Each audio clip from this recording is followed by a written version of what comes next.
আসসালামু আলাইকুম। যারা দীর্ঘদিন থেকে ঘুমের সমস্যায় ভুগতেছেন বা রাতের বেলা ঘুম আসতেছে না, দীর্ঘদিন থেকে ঘুমের ওষুধ খেয়ে আসতেছেন, তাদের জন্য আমি একটা কার্যকরী একটা ন্যাচারাল উপায় বলে দিই, যে উপায়টা অবলম্বন করলে অবশ্যই প্রাকৃতিকভাবে আপনাদের 100% ঘুম আসবে।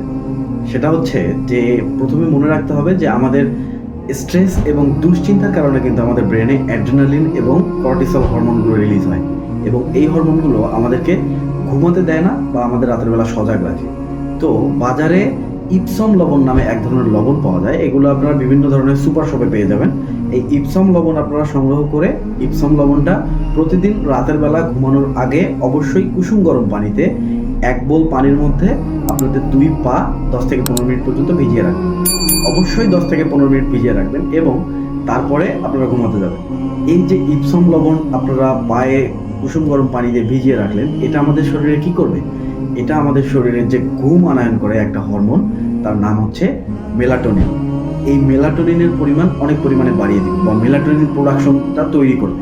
তো আমাদের অটোমেটিকলি ঘুম চলে আসবে। এটা অবশ্যই একটা নিরাপদ এবং 100% কার্যকরী একটা উপায়। ইপসম লবণের অনেক কার্যকারিতা রয়েছে, অনেক উপকারিতা রয়েছে।